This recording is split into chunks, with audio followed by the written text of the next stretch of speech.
Lauren, if you'd like to introduce our speaker, that would be great for today. Absolutely, and good morning to everybody. I suspect we have all entered a conference room and waited a few minutes, and then the speaker arrived and sat down. Sometimes the leader carries with him or her the image that something special is about to happen. This seems to be characteristic of our speaker today. I could tell you about a list of credentials, but you can find them in the announcement about the speaker from Dave Shops. Articles written by our speaker demonstrate that he has the skill to take the complex and make it simple enough that even I can understand. As a group leader, he sets the tone and the parameters of the meeting and then simply guides the meeting on the right path. In the world of moral capitalism and business, he has been described as one of the difference makers in the world. What is really important right now, though, is that we have a speaker with a wealth of experiences coming to offer us his ideas and insights. And it is our obligation to listen carefully and leave with at least one idea to improve our lives and hopefully set a positive example for those around us. I do believe something special will happen here. Please join me in giving a warm, optimistic welcome to Mr. Steve Young.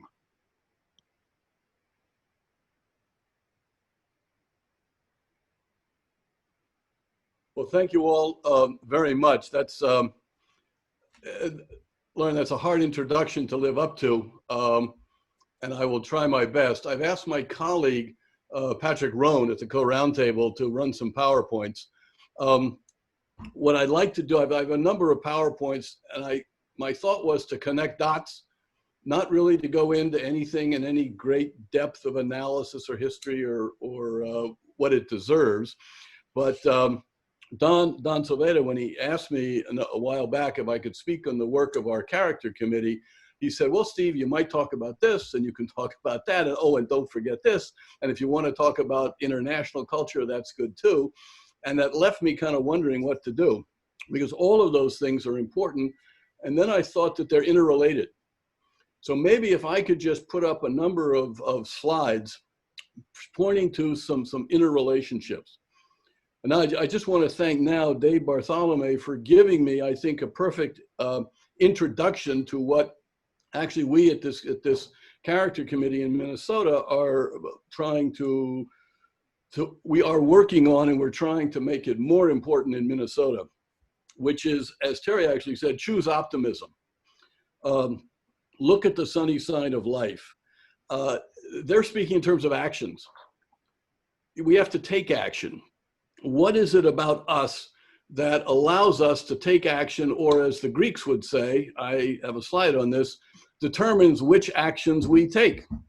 And I would suggest, oh, sorry, Patrick, can you hold off just a second? It's character. And some of you probably had, as I did, grandmothers and even great-grandmothers of a Victorian orientation, or we went to Sunday school where the nuns talked about habits, or in Lutheran Sunday school where they talked about character. We have found, however, that character, however important it is not something a lot of people are comfortable talking about these days. And I may get into that. But what I'd like to do is put character in the context of human achievement, and human achievement in the context of your Optimist Club of choosing optimism and finding within yourself the moral courage and the skills to get things done. Because I feel that optimism and achievement are interrelated. If you're optimistic, you're more likely to achieve. If you achieve, you reinforce your own optimism and you're a role model for other people to choose optimism. So next slide, please. So this is a quick slide to talk about our modern society has got three basic functions, and they're all working in our lives now with this crisis. There's government, there's business, and there's NGOs or civil society. This point is in the middle circle is social justice. How do we get to social justice? It's through responsibility, stewardship, being good fiduciaries. If we're not responsible, if we're bad stewards, if we do not care about others, the arrows point to the outside, which are bad outcomes. That's abuse of power. So what do we need so that business, government, and civil society, churches, schools, et cetera, daycare centers are responsible? Next slide, please. So this is the Federalist 55 from the framers of our Constitution, which says that people are good and bad. There's something in each one of us which requires a degree of circumspection and distrust. And we got a lot of distrust in our culture and society and politics now. But let us not forget that there are other qualities which justify a certain portion of esteem and confidence. We can be confident in ourselves and in other people. Next, please. So this is the old concept of Heraclitus, the Greeks, which is in Greek, it was ethos, anthropos, daemon, which is usually sort of said, character is fate. Character is fate. Our fates depend on our character. The key word there, I think, is daemon, which is an old Greek word for the spirit, which animates us. So on the left-hand side, you see virtue. Virtue is where we get our spirit from. Self-interest is also part of our spirit. But if we can bring them together, where virtue shapes our self-interest, we have character, and that drives our actions and outcomes. The little black circles, I just pointed to some other thinking from different religions, which are saying the same thing. So this is something which I submit to you. One of the dots is, this is possible and real for all human beings, no matter our culture or religion. Next, please. So if we go to, let's say in our own system, Freud, well, how does character work in that? Well, you've got on one hand, you've got morality on the left, what he called the superego. On the other hand, you've got what he called the id, the libido, the driving forces, the dark forces. And in the middle, you have your ego, your self-system, your moral sense, which can be energized independently of your superego and your id or libido.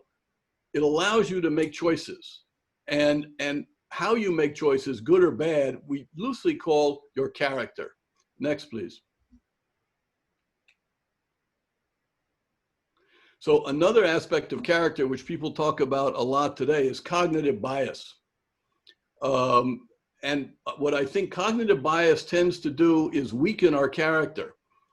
Limits on what we pay attention to, our inner motivation, social pressure from others. I mean, how many of us get overtaken by our emotions of one kind of sadness, anger, jealousy, fear, etc. And then there are these things called mental shortcuts where we quickly come to a conclusion without really thinking about it too much. And that usually leads to more difficulties. Next, please. So Erik Erikson, again, who was a teacher I had long ago, said we go through these 8 stages in our life, and each stage is kind of, I want to suggest to you, our challenges of character at different stages. So character, maybe differently than my great-grandmother Hunt used to talk about, was something I had to get down by the time I was 6 years old, and then I was either good or bad. It evolves over our lifetime. So some of us may be in stage 8, over 65, where the character issues are, do we feel that our life has been well lived? Or are we kind of despairing that somehow we haven't made the difference that we wanted to do? So this is the dot that says character is always important to us. Next, please. What is the moral sense? This is a very important dot, which is now a fusion of neuroscience and old philosophy. Next, please. If we didn't have the moral sense, we couldn't have character. So evolution of our species as human beings. Language. Language permits us to be social. Language permits us to relate with one another, and so that brings character into play. I am speaking in English. You are all listening to me in English. My presumption is that you are all getting, if I'm a good speaker, 98, 99% of what is in my mind. That's transferring from me to you, and you can transfer back to me. That's who we are. The next I read, I thought this was very interesting. Human beings are the only mammalian species which has whites around the eyes. What this apparently means is that we can focus on our eyes and show our emotions very easily. The people in evolution, we're talking about, this was developed by our ancestors in order to increase the social bonds between people. And think about how much trust and mistrust comes about from looking at somebody in the eyes. right? The lawyers say if a witness is blinking on the witness stand, you don't trust them. And then the division of labor, going back way back, our ancestors invented fire that increased the protein intake, which grew our brains. But if someone's watching the fire, somebody else has to go out and hunt the meat, and they have to trust each other. Next, please. So neuroscience is now telling us that we have the prefrontal cortex up here, which is where character is. It's also called the executive function. We also have a neuropeptide apparently in our system, and I'm above my pay grade, called oxytocin, which is a mammalian hormone, particularly in females, which grows during the gestation of a fetus, and it permits the mother to nurse the baby right after birth, which is kind of an icky situation in some ways. Oxytocin is also in men. Oxytocin allows us to trust, to build character. For example, what we just did in the Pledge of Allegiance together, singing together, doing things together, increases the oxytocin in our blood automatically. Touching people, shaking hands, things like this is one of the reasons why social distancing is kind of an issue. Our oxytocin levels are probably lower. Next, please. So now I'm going to switch to international for Don. Different cultures have different core values which shape their ideas of character. And I'm going to go really fast. So in traditional China, they have something called Taihe. This, by the way, explains a whole lot of what has happened in China today about the virus and covering up the virus and their lockdown. The key order for the Chinese establishment is order, peace, harmony.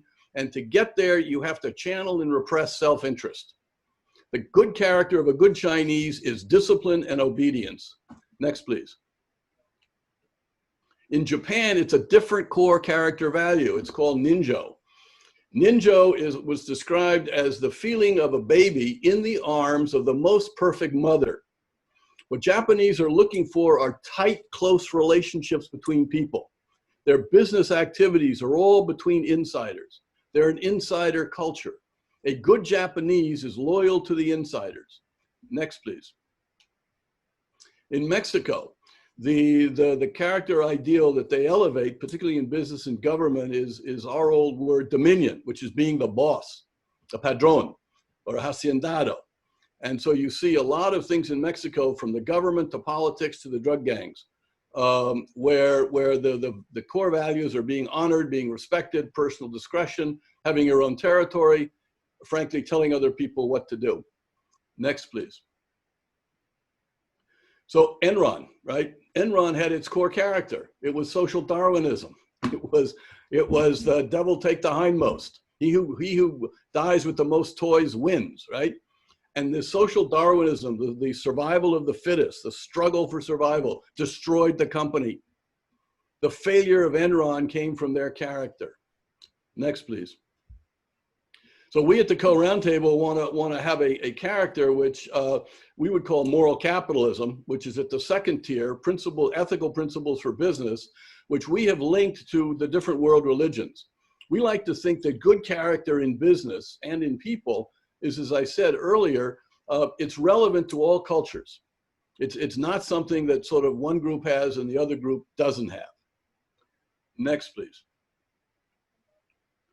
So this thinking we have, and this is a complicated chart, it comes from Jürgen Habermas, who's a contemporary German philosopher, whom I think I would suggest to you, he makes three, there's a bottom line down there, which is not coming up on the chart, and that's complicated.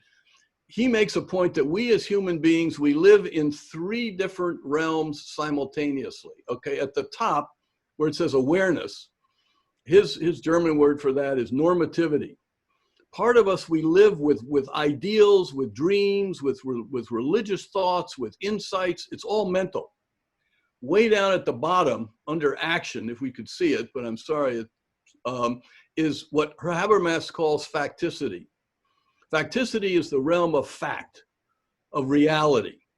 If you put your finger into, think of the little child the first time he or she sees a lit candle. What do? They stick their finger out to see what the flame is, and they get hurt, and they remember that, and they never do it again. The flaming candle is facticity. The conclusion that it's dangerous is normativity. That operation, which also involves choice, is the third realm we live in, which is we go back and forth. We can take our values and ideals from up here, we can apply them in our lives, we can make decisions. We can also learn from our decisions as to how to modify our thoughts and values or how to better apply them. This, I submit to you all, is what we as a society are going through right now with the virus. We're trying to apply certain levels of ideals, independence, protection for the vulnerable, et cetera, with the data and the facts on the ground of how this virus works. Next, please. Thank you. I hope that wasn't too much. I kind of rushed it. But maybe now, Terry, if we want to open up for conversations and discussions, or go back to some of those slides and I can talk about them at greater length. First of all, Steve, thank you very much for the talk and the in-depth insight as to what's happening in our society right now and how it affects all of us. I think that's certainly good food for thought and gives us some good information to take back into our everyday lives and see if we can apply it appropriately. With that, Terry, if you want to take over and do some question and answer. Yes, and I'm going to ask my co-host if they can open the chat room, or if someone has a question.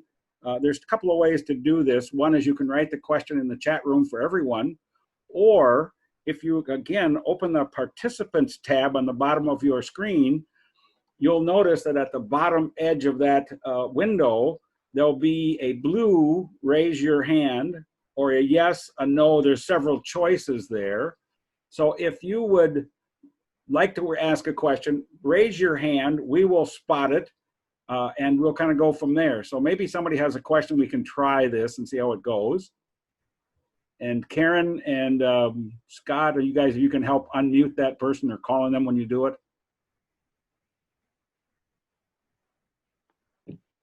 Sure. Okay, thanks, Scott. Yep. We do have a question. Scott, you want to take that one from? Yeah, Dave Bartholomew asked, could you reflect a bit on the Dave Brooks on his road to character, The Second Mountain?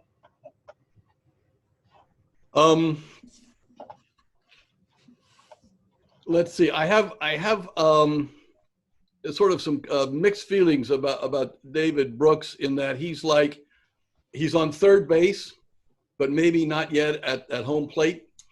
That what he's raising for us in some important ways are issues of character and the necessity for character. But the other way of thinking about it is he feels he's treading on thin ice.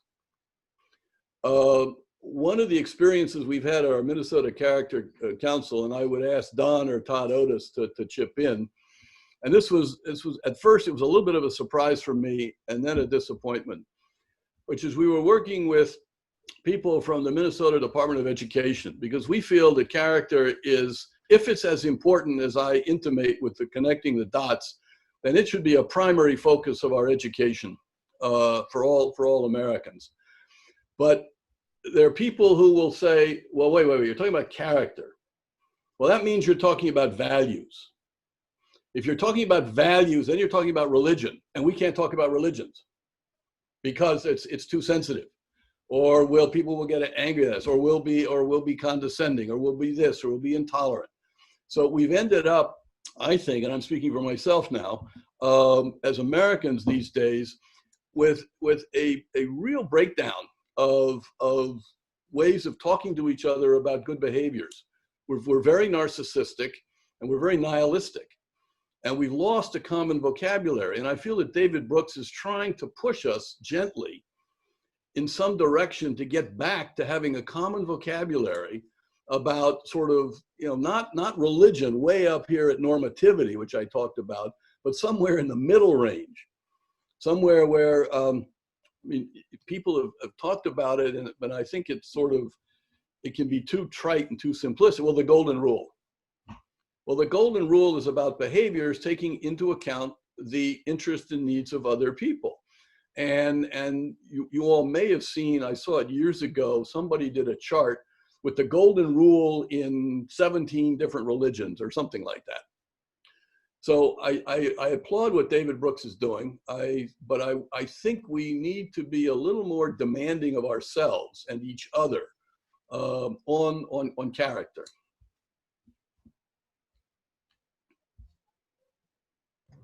Dave, do you have a follow-up question on that, or? Nope, I'm good. Thank you. I really appreciate that. We do have a question from Ed. Can you unmute yourself? There you go. Go ahead. We're not hearing you. There, let's try that. There we go.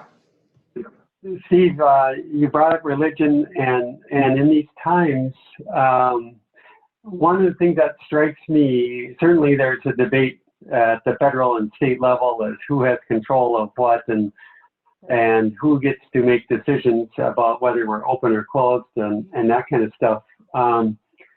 It seems to me that teaching of Jesus was that you love your neighbor, and then to do that, you have to have a relationship with your neighbor. And it seems like a lot of things we do, and as our society, we've passed that relationship onto our leadership, our government, to do that kind of work.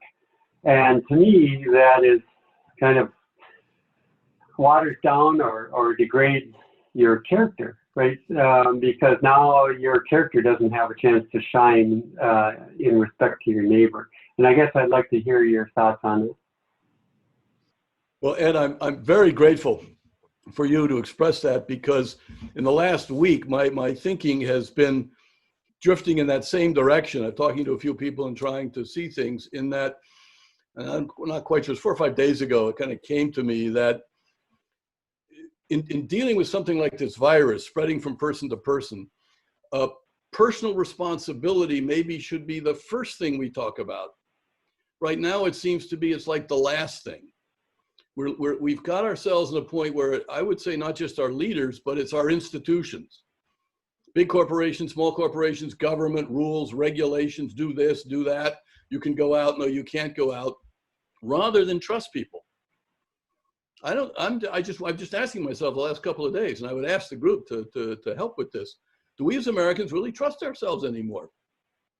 So to say, if I'm going to go out, my wife is right now sitting out there in the other room making face masks. She took down the sewing machine, so she's making face masks. So, okay, fine. When we go out, we wear face masks. We observe social distancing. I've seen several stores. I picked up a box at our recent grocery store of plastic gloves. Just a little thing, because maybe somebody else put their hands, there might be about. So it's my responsibility for myself. So I have the face mask to protect you. I use the plastic gloves to protect me. And this conversation which you've raises not only the religious aspect, it raises the whole fundamental philosophy about power, which goes back to the founding of our country, going back to that statement I had from Federalist 55, which is that, yes, you can confer some power on government, but be careful of what you're doing. Because there's a part of human beings which will abuse power. And so we have our theory of rule by law. We have our theory of checks and balances. You may have seen in the last week, I think Minnesota, a lawsuit was just brought, was it yesterday? There's something in Wisconsin. There are other lawsuits using the constitutional theory of checks and balances to challenge executive action by governors, saying that our governors do not have authority to order us to do 1, 2, 3, and arguing on the 14th Amendment. These are, some of you may be lawyers. This goes back in my mind to like issues of the civil rights movement a long time ago. These are fundamental questions about how we Americans want to structure power in our society. But I would then come back to say, well, again, what about us? What about your Optimist Club creed? It's up to us. Let's trust people. Let's train people. And if we see people who are falling short, there are polite ways of saying, oh, I'm sorry, you didn't get a mask. Anyway, those are my thoughts provoked by your question. Thank you. Hi, Steve. Can I Hi. ask a question? So, Steve, it's good to see you. It was great speaking. Well, you know what? I just want to say that as a Korean American, I sometimes fear of getting out there. Somebody might point finger at me, call me Chinese. But my gosh, everybody's so kind. We say hello to each other when I walk around. And I think America is a great country where people like you and good people around here, that they try to make this country better for all of us. And I really feel very positive feeling about, this Optimist Club. This is why I joined. And then also a Rotary Club. And you, Steve, you're the role model. My gosh, you have been with our Asian community through your wife for how many years? So I just want to say thank you, Steve. Well, thank you, Kim, and thank you for your work as a Korean American in the Asian Pacific Council and as a regent of the University of Minnesota, too. Kyle has a question. Yeah, this is Kyle. Sorry about the light above there. Couldn't get that fixed, I guess. Thank you so much for speaking, Steve. I really appreciate it. One of the things I wanted to mention is that I'm in that age group that you were talking about, the 19 to 40 age group, the stage 6 of the kind of, where you're at your life. And I was wondering, and maybe for other people as well, what you would recommend for someone that wants to learn more about character. I mean, I'm very blessed and lucky. I have my dad, Dave Bartholomew, upstairs, not only in the house, but also kind of from a role model standpoint. But what would you recommend for someone that wants to learn more about this and is accepting, has an interest in this? Well, a number of things come to mind, Kyle. There are a number of, the David Brooks books. There are a number of things that are sort of out there, contemporary about character. Ethics is another area which implies, so you could get some books on ethics.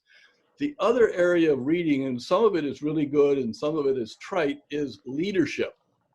What I have found the last couple of years, that if we talk in the Co-Roundtable or elsewhere, not only in America, but around, if we talk about character, people tend to sort of push back, right? But if we talk about leadership, there are two words, leadership and citizenship. They both seem to be good. People want to be leaders. People like leadership. And if you look at, I think, the better books about leadership, and there are a number of them, they link leadership with having values, standing for something. They also, the better ones, I think, if you talk about leadership, not leaders as team leaders or team managers or empowering people, but standing up, there's a concept of moral courage. Making a decision, taking a risk, standing by it, but being able to justify your decision in your own mind for good reasons. Like, I'm not doing this just to please the boss. Or I'm not doing this so I'm going to get such and such an award. Or I'm not doing this because I'm under pressure from my friends, right? No, I thought about this. This is what we need to do. And I'm going to speak to this. So I think in those areas right now, but if you want to go to character, I think it lies at the basis, as Ed was reminding us, of many of our religious teachings. So, rereading, one story I was just pondering and wrote something around, this is a little bit heavy duty, but the hardest book for me to relate to in the Old Testament is the book of Job. But to some extent, the book of Job, I submit to you, is a test of character. If you remember, here's this guy, Job, who everything's great, right? He's got thousands of camels, he's got servants, he's got 10 kids, he's got this. And then all of a sudden, it's all gone. The camels are gone, the servants are dead, the kids are dead, and God has done this to him. And then they got this long conversation between Job and these three other guys as to why did this happen? And the three other guys, I think, are basically saying, you're at fault. Somewhere you're at fault. You brought this on yourself. You had weak character. Somewhere in there. And Job keeps saying, no, I'm sorry, guy. I don't see it. What did I do wrong? And then there's the ending, which God comes back and recognizes him, I think, for being steadfast. And then he sort of, he replaces the cattle, and he's got 10 new kids. My problem, quite frankly, and this is probably where my faith comes short, is that the 10 first kids, they don't come back to life. And all the servants who got killed in the pigs and the camels, okay, fine, they die, they stay dead. But a cost was paid by people because God authorized the devil to make trouble for Job. You can go to other faiths. You can go to Buddhism. You can look at the Buddha's trying to present his notion of living in the Dharma, which is a life of not ease and not necessarily happiness. And we have to go into our own minds to find the Noble Eightfold Way. You can go to a Native American spiritual traditions, which are supposed to build your character. And I think the rite of passage for young men in the past was you go on a mountaintop, there would be a spirit quest, the spirit would come to you, and you would have the spirit of the fox or the beaver or something like that. And you come out of that as a mature adult. So this is maybe a little bit long, but my sense is there's a lot out there which we could appropriate and use to really become better people. Monty, would you like to share some thoughts? Sure. There's a lot of info on the slides there, Steve. Is there a way for us to get those so we could spend a little more time on them? Yeah, sure. I sent a copy of the deck to Terry. So Terry, you may have a way of getting it to people? Yes, I will email that out to the club members later today or in the next couple of days. And Steve, my real question is thoughts on how we work with youth on building character. Scouts comes to mind because I've worked in scouting for over 30 years, and Scout Oath seems to line up pretty well with a lot of the things you were talking about. But what are your thoughts in terms of how we work with youth to build character? Well, I want to say something, and then I want to call on my colleague Todd Otis, who, as was mentioned before, really did a lot of work as a quiet man in early childhood education, which is preparing the way for youth. Let me just say a couple of things about youth and then ask Todd for his comments. I think that's one of the biggest challenges we've had in America for the last, dare I say it, 25, 30 years. Teenagers, junior high school, a sense of who structures the process of becoming adults. I do worry that, and this, I mean, my wife and I mean, we've wrestled with this with our kids. We're now seeing our kids wrestling with this with our grandkids. Who's in charge in the home? I mean, just right now in the home, when moms are at home with 2 or 3 kids, and the mom's got to work part-time, and there's this and that, and the video screen is on, and the mom says, turn it off, and the 8-year-old says no. I'm just throwing stuff out there, but these are trends. The rise of mistrust. If you read, I think it's the Pew survey, the year when the Americans had the highest level of trust in our federal government, 70-odd%, was 1974.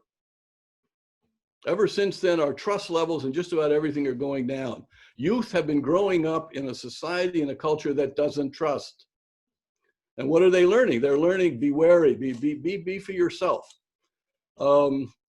We have statistics on church attendance. We have statistics on difficulties in married relationships, divorces and things like this. We've had scandals in the Catholic Church, and we've had scandals apparently in the Boy Scouts. But the Boy Scout oath, you just, use that, internalize that, use that for guidance in life, and you'll have good character.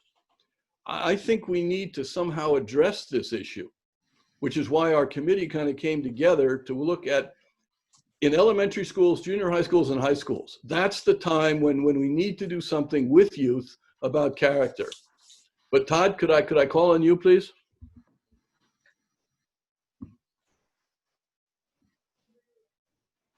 Todd, I think you have to does he have to unmute? Oh, there you go. Am I unmuted now? I can hear you now. Yes. Yes. Can other people hear me? Yes. Well, as you were speaking, Steve, I thought that was really great, but I wanted to add the early childhood. People look at what we later start to talk about as character, as social emotional development. And Mary Jo knows all about this, and I'm sure other people do too. But your presentation made me think maybe we should be looking at character and selling it more like human potential. And one of the most important things in early childhood development is social emotional growth. And kindergarten teachers can tell the first day of school who's had a really good early childhood experience. And much of it deals with the issues related to self-regulation and playing with other kids.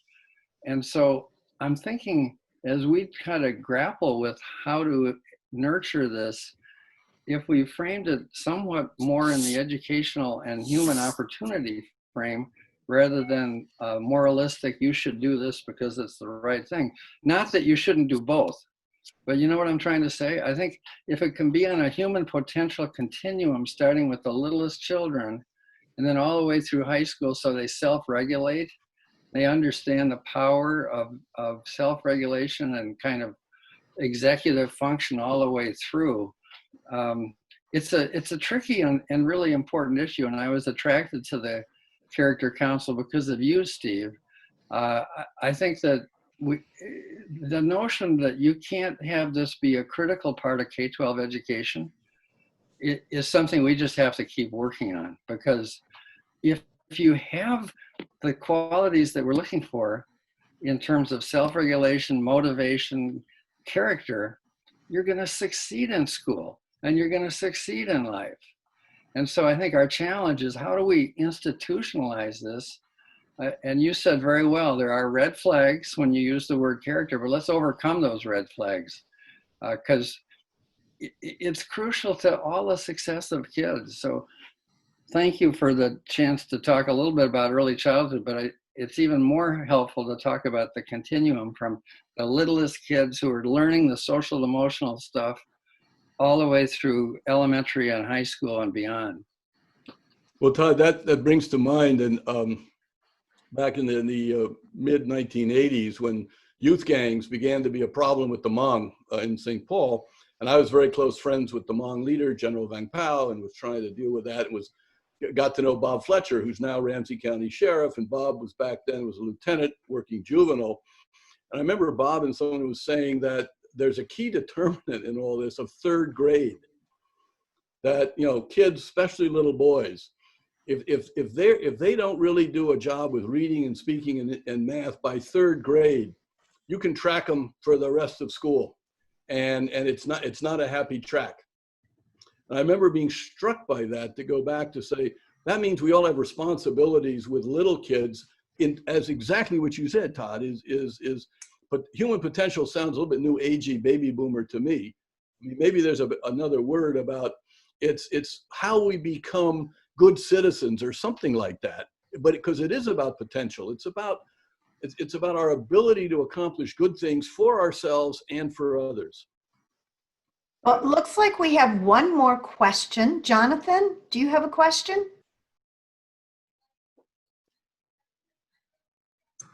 My question is there anything that we as a club could do to support what Steve Young and Todd Otis are talking about today? Are there 3 goals that we could contribute to in what they're doing at the Character Council? Well, let me just quickly say, Jonathan, off the top of my head, building on what Todd said, if you as an Optimist club in Roseville could engage with your Roseville school board and the principals, I've got one grandson who graduated from Roseville. I got 2 other grandsons who are in the Roseville schools. If you could, for who you are, looking at your faces on this screen, you could go to the school board and the principals and say, look, we would like to see more of this. I think that would make a difference. One of the paths we've tried to tread with the educators is not to prescribe how to do it, because they tend to see themselves as the experts, and we're not experts. So we just try to say we're concerned citizens, so to speak. You're the experts, but we as concerned citizens and taxpayers, we feel that we can go to you and ask you to achieve certain objectives. You know, we would like you to have all the children graduating from Roseville High School have good character. How you do it, that's up to you. You want to work with the Boy Scouts, you want to work with the Girl Scouts, you want to do this with your coaches. Oh, that's another thing, ladies and gentlemen. We have Bob Brown who got involved with this and others. We overlook the role of sports and coaches. My oldest grandson, who had some tough issues when he was a little kid, it was his coaches in football at Roseville and before, which made a big difference in this young man's life. Because basically what they were asking for him was not technical skills. With, you know, he played both offense and defense. They were also asking him to, you know, own up to this, praise him when he was good, work with the team, and you could see him become a better person. And I think we tend to, or at least a lot of intellectuals, tend to ignore the importance of sports in building character. Can I pitch something to build on that? Can people hear me? Yeah. Great. I'm Bill Middlefelt. I taught at Anoka High for more than 30 years. I also did some service learning work in Duluth, and I now live in Duluth, okay? I really like what Todd and Steve have been saying. I think we're optimistic because we see there's a hidden opportunity in the pandemic and what's going on with kids. I think we're going to come out the other side a little more integrated and socially involved, thanks to the distances we're struggling to honor.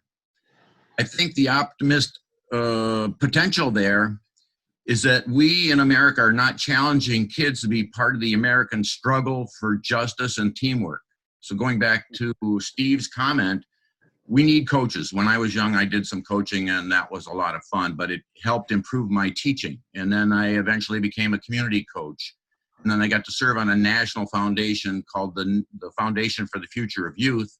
And we were working with youth groups around the country and in other countries who were honoring their kids for working on civil projects. And we have developed documents that identify the 4 systems in every community. That would be the business system. Can you help us improve it? The environmental system, can you help us improve it?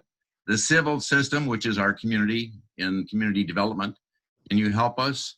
And the last one was did I mention the ecosystem or the health system? So there's 4 systems: business, health, civic, and ecosystem.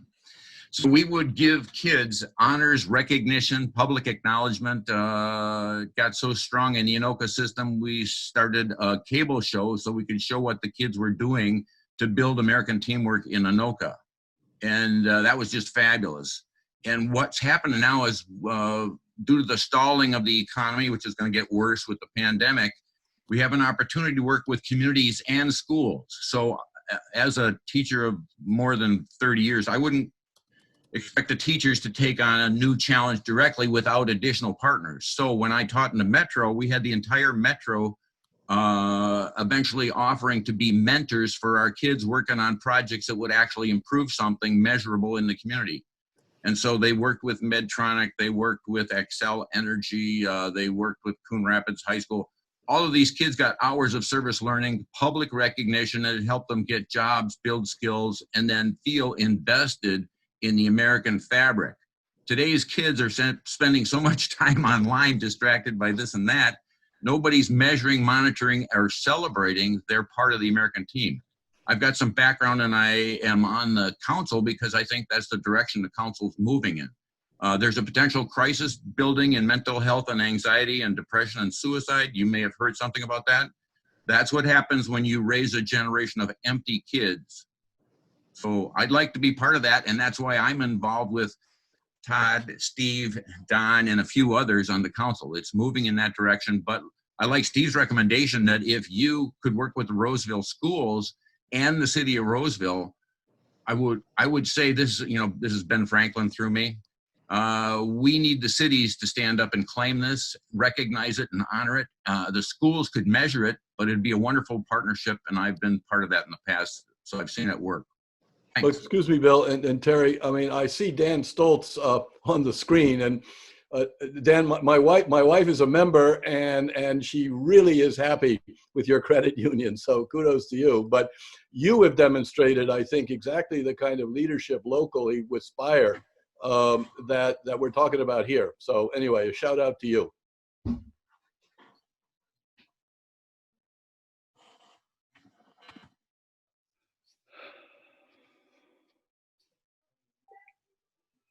Unmute yourself, Terry.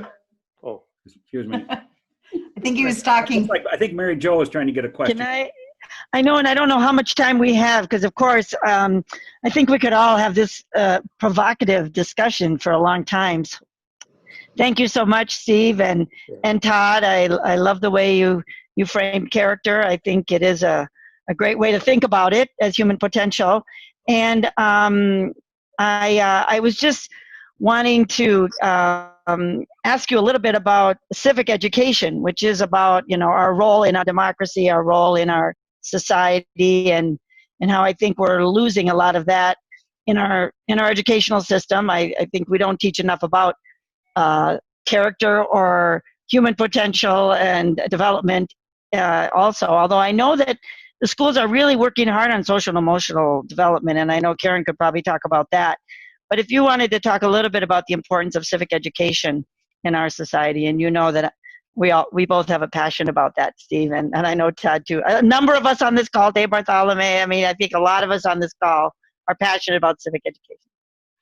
Well, Mary Jo, thank you so much. Mary Jo and I, we have a mutual friend, Jennifer Bloom, who was working at Hamlin Law School when I came out there.